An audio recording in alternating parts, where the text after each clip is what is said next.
should be working with a dietitian to help you hit your health goals and get your nutrition dialed in?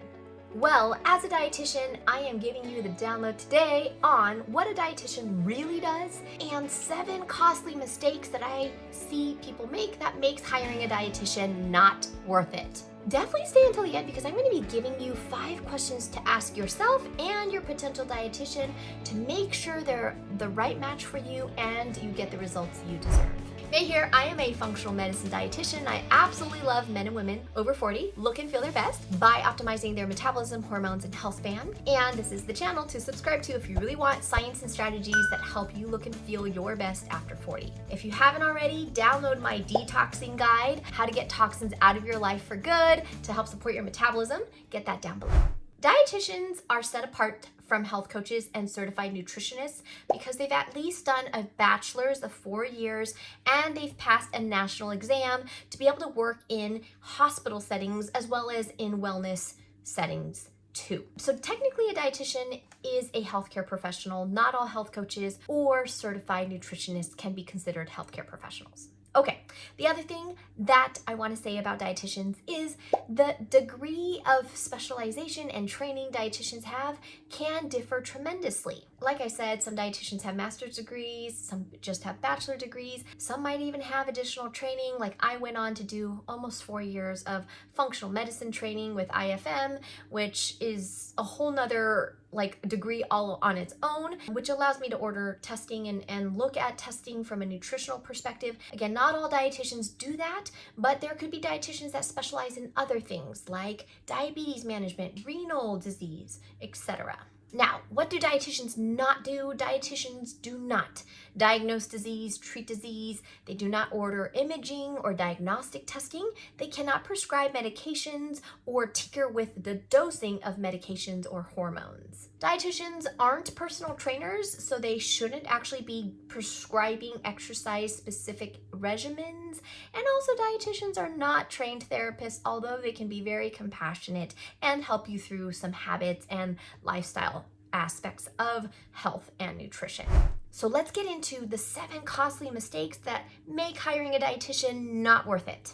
Number 1 is hiring a dietitian for just a one-off consult. So I saw this a lot when I worked at the destination resort is a lot of people say, tell me everything I need to do in one shot and I'll go and do it. And most of the time, even though you have a beautiful plan in your hands, the actual execution of that plan has a lot of twists and turns and life just happens. And so I want to encourage you, if you want to make hiring a dietitian truly worth it, expect to have more than one visit. Kind of see your dietitian like having a GPS system to help you navigate as life happens and things get messy. They help you get to your end goal and help you stay on track. It's not very helpful to have GPS when you're parked in the driveway just looking at a map. It's more helpful to have a GPS when you're actually on the road experiencing U-turns and wrong turns, etc. So think of your dietitian as more of a GPS than a one-off tell you what to do kind of person. For example, I used to do one-off consults and I would see that client a year later, and a lot of times they were in the same place they started because they didn't have that additional support. Nowadays, I do a 30-minute health consult for this community, but a lot of times that's more of a meet and greet and just give you an ear for you to bounce ideas off of. When I work with private clients, I'm really looking at more like a 3-month-long journey together, and that's when I really can see something through from beginning to end in terms of helping a client actually get results. Number 2 mistake I see people make when it comes to hiring a dietitian is being expected just to be told what to do and not actively participating in the process. I see this often when someone comes into my office and they kind of have their arms crossed and they're a little bit aloof and they have a big sign on their forehead that says, my doctor sent me here, my wife sent me here, my mom sent me here, my sister sent me here. And so if you want to make it worth it, you have to be fully engaged in the process of coming to a game plan together with your dietitian, not just coming in and being talked at. This also means you speak up when you know the plan that your dietitian is creating is not sustainable or not realistic. You can say, nope, I'm not willing to do that. I have had clients be so blunt and say, May, no, that's not going to work for me. And I'd rather have them tell me that up front so I can rework the plan with them than them nodding their head and then walking away saying, like, I'm not going to do any of what she just told me. So make sure you're an active participant when it comes to working with your dietitian.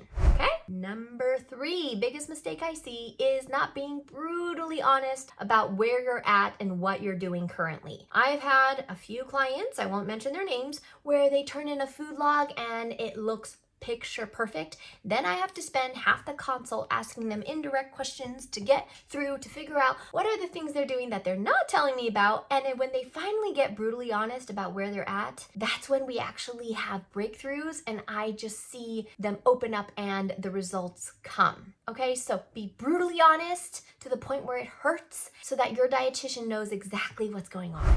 Number 4, biggest mistake I see that causes hiring a dietitian to not be worth it is to be super skeptical and not trusting in your dietitian. Now, you definitely want to do your research, make sure you look at the reviews, and I'll talk about hiring a dietitian later in terms of questions you ask, but you want to make sure you're working with a reputable person who is an expert in the field that you want help in. And then secondly, you want to make sure that this is a person that you're not going to micromanage, that you can trust what she's saying versus double checking and fact checking every single thing she says. So when that happens, when I met with resistance, I have literally told clients, I don't think I'm a good fit for you. Let's just call it a day and have you find another person. And I think that that's a fantastic way for you to come into the relationship too. If you know that you can't trust this dietitian, she's not the right one for you, right? And again, not everyone's going to be a good fit. So make sure you find the right person with the right expertise to get you to where you want to go.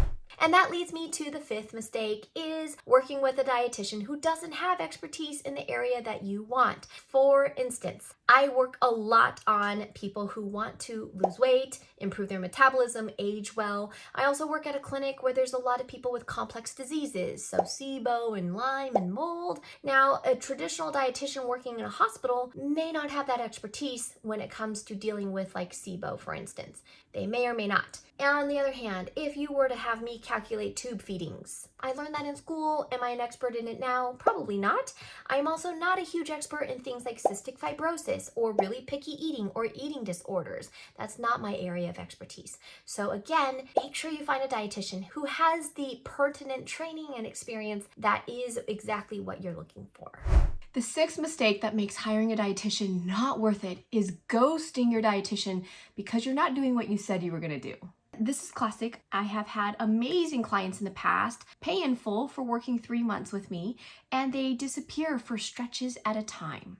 Not because I'm not doing my job, but because they feel guilty or ashamed for falling off the wagon or somehow getting off track, and they don't really want to disappoint me. This kind of hiding is not something that dietitians take personally. We see it all the time, but it does waste time. And at the end of the day, these mistakes are amazing opportunities to course correct, adjust, get back on track, have a conversation and a breakthrough, and keep going. Remember, dietitians are GPS, right? So no matter how many wrong turns or stalls or traffic lights you get to, your GPS is always with you, trying to help you get to your target. And they're going to be neutral. They're going to be optimistic. They're not ever going to have you let them down. So don't ghost your dietitian. So as long as you keep checking in, your dietitian has the opportunity to help you troubleshoot, to walk you through some of your other options that you're not seeing, and to also give you grace and allow you to forgive yourself. When you go missing, your dietitian can't help you get results. So bottom line is avoid the guilt, the shame, the self-blame, and keep checking in with your dietitian no matter how off track you feel. Number 7 mistake I see that makes hiring a dietitian not worth it is when you use your dietitian as your therapist. Even though dietitians are very compassionate, a lot of times people end up opening up marriage issues or trauma issues, and that's where the dietitian is out of their element. So make sure you are working alongside with your dietitian. You have a therapist if you need help and support in that area. I've even had people that I've sent to get life coaching to get their life figured out out, or executive business coaching to get their businesses figured out, or relationship coaching to get their relationships figured out, because it's having a huge impact on their health. And there's no shame in doing those kind of outside referrals when we see it necessary. Lastly, I want to give you a few very powerful questions. I wish everyone would do this kind of homework before working with a dietitian or while they're looking for a dietitian. So I'm giving you this as a bonus material that I think is going to be super helpful. Are the critical questions you want to ask yourself and the critical questions you want to ask your dietitian to make sure you get the right fit and get the results you deserve. All right, so what are the 5 questions I want you to be asking yourself? Number 1, what are you willing to do? What are you not willing to do? Where are you at in terms of what you're able to actually change? And just be brutally honest. If you're like, I really don't want to do any additional exercise, I really don't want to do any additional cooking, your dietitian needs to hear that. They need to know how much time you're willing to put into the changes that you want to make. Second question I want you to ask yourself when you're thinking of hiring a dietitian is, what is my support system like? Where can I get support from? How does my social environment look like when it comes to support? So if you have a lot of sabotagers or enablers in your particular home environment or in your social circles, this is something you want to bring up to your dietitian and even mull over for yourself. Is this going to be an obstacle that you can overcome? Do things need a shift before you work with a dietitian to make sure that you have the support they're necessary to make the changes and support you along the way? Number 3, this is important, is what is my budget? What is my budget when it comes to working with a dietitian? Also, when it comes to extras like buying supplements, buying higher quality food, getting a gym membership, or even using biohacking kind of feedback devices, right? So letting your dietitian know your budget is super helpful, and being really cognizant of what your budget is heading into working with a dietitian, I think, is really important too. Number 4 question is, what do you want to actually accomplish? When your goal is really vague and you just show up and tell a dietitian, I just want to feel better, it doesn't really help your dietitian get you results. So be very specific about the results you're looking for. And again, the more specific, measurable, attainable, smart goals, the better. So make sure you do that homework ahead of time. Last question to ask yourself is, what kind of support do I need from my dietitian? Do I need a lot of hand-holding? Do I want to be micromanaged? How much accountability do I want? How many meetings do I want to have? What's the frequency of those meetings that I think would really support me? And that's just a logistical one that's really, really important. Also the style. Like, some people really want to be like held to a high standard. Other people want more of a loose, encouraging dietitian. So again, think through what is it that you need that's really going to help you reach your health goals. All right, next would be the questions you want to ask your dietitian. So the first question I always want to ask is, I want to know, what is your area of expertise? Do you have any experience in? And then outline the actual area that you want help in. Do you have any experience in weight loss? Do you have any experience in metabolism? Do you have any experience in XYZ? Okay. Number 2, ask your dietitian if she or he is able to support you on the things you want. So you could say, I really want meal plans. I really want accountability. I really want testing and advice about supplements. Is that something you're able to do?